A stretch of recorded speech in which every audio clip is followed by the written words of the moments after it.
He just defeated a three-term city councilman. Now the real work begins. Mario Bravo is the new councilman for District 1. He joined us live for today's KSAT Q&A. Thank you for joining us, Councilman. We're talking to so many of the new faces that are as part of the council, so we're happy to have you with us as well. And I want to kick things off by asking you what you see as the biggest needs for District 1 right now.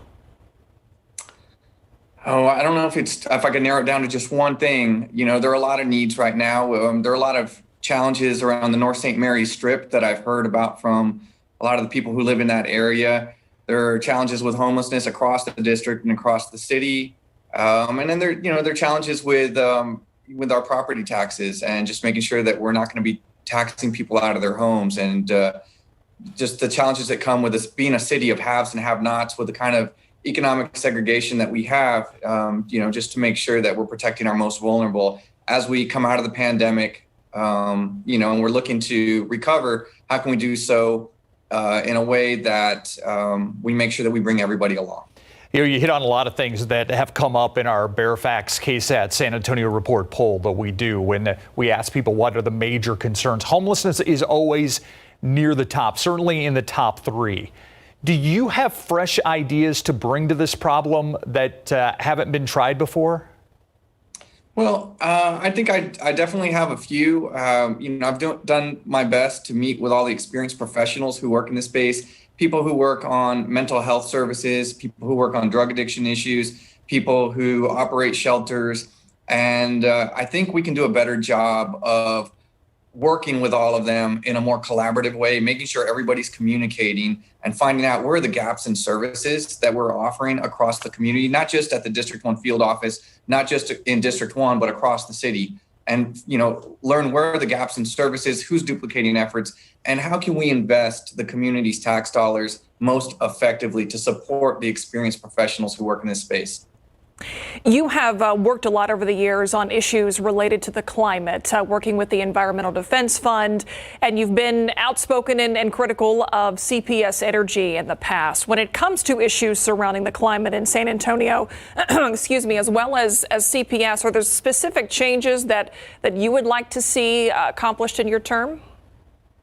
Well, I have been very active and involved with CPS Energy, and I've definitely been critical of them in the past. But I want you to know that I'm from San Antonio. CPS Energy is my utility, just like it's your utility, and I want them to be the best utility in the nation. So when I'm critical of them, it's only because I want them to be the best. And I'm going to continue to take that approach with them and try and work with them to make sure that they're the best. And I would love to see them do a better job when it comes to sustainability. One of the things that I've looked at is that we subsidize natural gas through CPS Energy. And I would like for us to just have an even playing field when it comes to that. Prop B that was on the last election ballot was controversial. There were a lot of people on both sides that had very emotional arguments about what they wanted to see when it comes to accountability and transparency within the police department. You're going to be asked to either vote yay or nay on a new police contract. Are there certain things that must be in that contract before it can get your vote? Well, we want to make sure that we have the best. Public safety is important to everybody. We want to make sure that we have the best police force.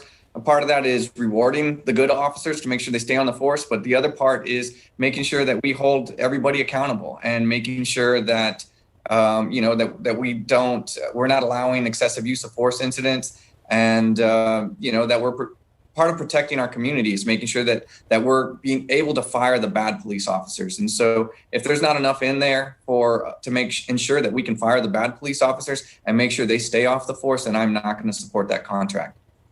A lot of focus on that as that contract expires at the end of September, which of course is rapidly approaching. I want to change gears just a little bit because I think one of the interesting things about having first-time council members on our Q&A, just to get your first-time perspective. So is there anything that, I know you're only a couple of weeks in, but anything about this process or being part of local government and representation that has taken you by surprise so far?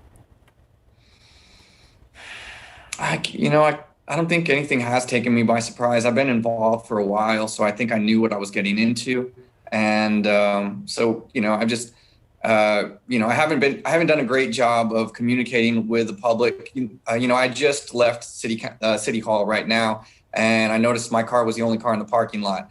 And, it takes long hours of work. And that's, that's not to say that my colleagues aren't working hard. A lot of times there are other people that are there late in the evening. But I guess I haven't done a great job so far of communicating through social media with everybody because I've been so busy meeting with my constituents, meeting with everybody in the community, trying to solve the problems. And it's just taken a while to be able to hire all of our staff. We don't have all of our staff in District 1 yet. And so I guess that's been maybe the biggest challenge.